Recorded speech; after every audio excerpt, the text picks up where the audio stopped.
chỉ vật trâu cà phê chỉ clang ăn cà phê giờ thinh thôn vờ vơ đấy tao đã cà phê một cao chia đợt cái nẹ chia đợt nhẹ nẹ mình nẹ nhẹ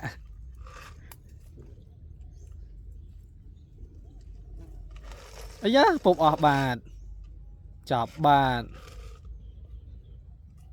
còn đấy là chai vào rồi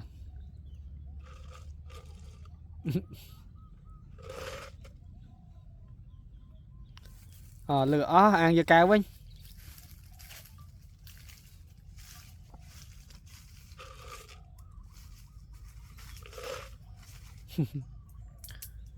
vàng chè trong mặt đào mà khả nó trong mặt đào mà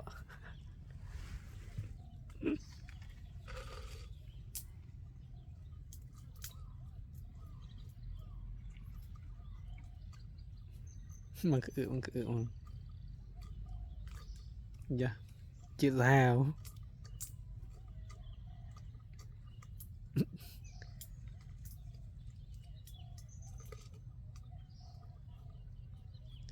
chứ lên phong bằng hào nó đánh món này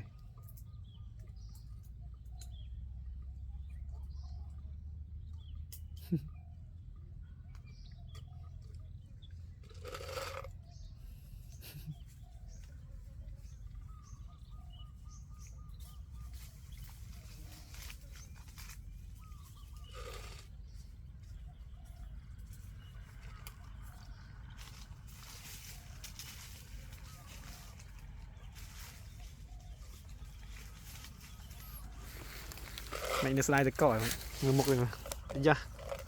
ý giờ thay này đó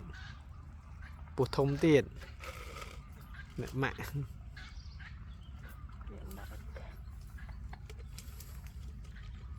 mẹ hay phê này mẹ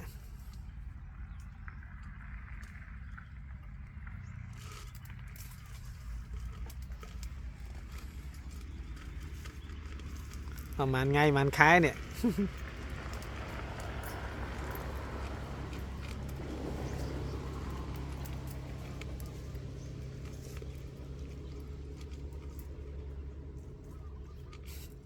đạt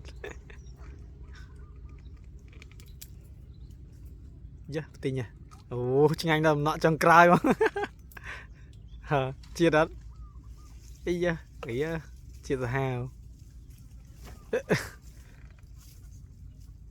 hai dạ chả dạ vào chào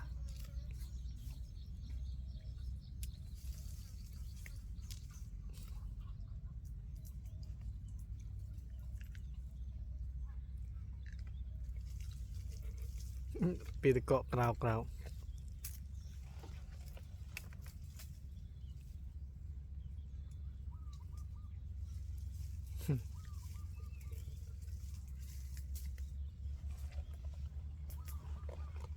dạ nhào cũng được đấy bị được cọ mình bám tệ đạm bám tệ ấy thì lớn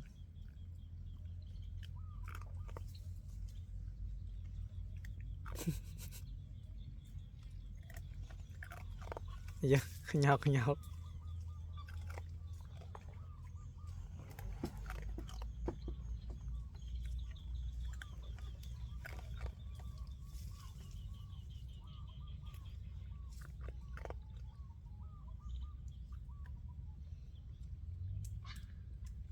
clean kia là màu clean này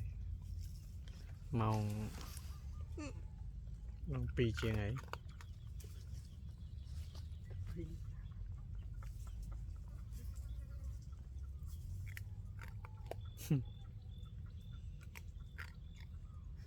đây thầm nơi đá nữa đã cà phê ở hái hay sao thì có nó khăm từ phía lên nhóm gật lo này khăm nó nhau ở mình chạy lên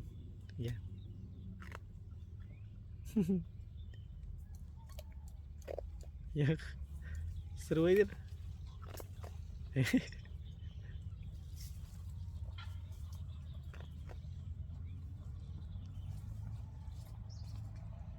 mấy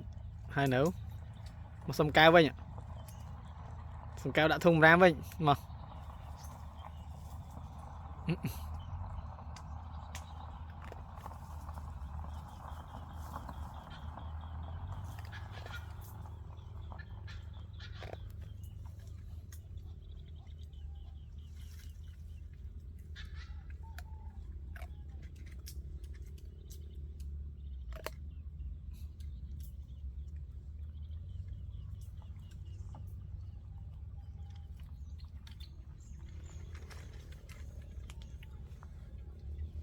bán này gì mà